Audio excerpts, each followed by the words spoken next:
And these are the two predominant images that you'll see for sustainability. And we've got these wonderful symmetrical drawings, and sustainability exists magically in the middle. But there's no sense at all about what you do inside a business to try and get to this magical place. So these images are really completely unhelpful. And in reality, that Venn diagram doesn't look like the one on the left, it looks like the one on the right, because you're all very highly focused on your sales and profit, and that will never change. And so, please don't show me the left-hand diagram ever again, because I know it's not reality. You're in business to be in business and make money for your shareholders. That's okay. That's what a business is defined to be.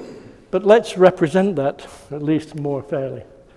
And so going back to the beginning when I said, what is it that we want to sustain? You've got to state what it is you're trying to sustain. Is it a sustainable development? Is it sustainable business? Is it sustainable energy product? A sustainable city, a sustainable forest? You have to get into the specifics of what it is you're trying to sustain and then start asking more and more detailed questions, and you can then interrogate along that line of reasoning to try and come up with some answers. And sustainable development isn't the same as sustainability. Sustainability is the general term that we started the presentation with. Sustainable development was what was defined in this report. It's from the United Nations Committee on Environment and Development. And as I said, most people have never even read this. And the definition that everybody quotes to you for what sustainability is actually the definition in here for sustainable development, not sustainability. And chapter 2, the first sentence is the one that I read out earlier. Development that meets the needs of the present generation without compromising the ability of future generations to meet their needs. And then people stop. They don't even realize that this concept of sustainable development is actually two concepts.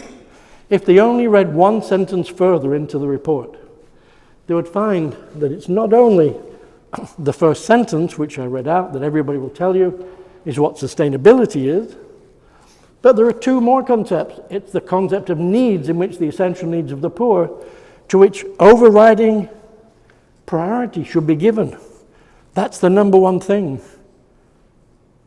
How many of you are dealing with the overriding needs of the poor in your business as the overriding need?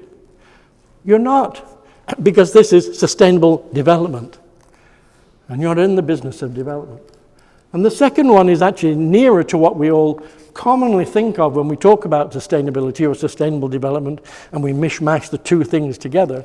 And it's the idea of limitations that are imposed by the state of technology and social organization on the broader environment's ability to meet our needs in the present and the future. So we have to be really clear about what it is that we're talking about. And so maybe if we need to ask better, less generic questions, and for our audience here today, maybe we're talking about what is a sustainable business. So let's maybe move on to talk about that. And then the second question, remember, was over how long a time period am I trying to sustain this business? Are we going to do it over a week, a month, a year, 5 years, a quarter? You have to say what your time horizon is. And you're all used to that because you set time horizons on all your goals, all your business goals, your sales goals, your profit goals. And so you have to be specific on how long you're trying to do this.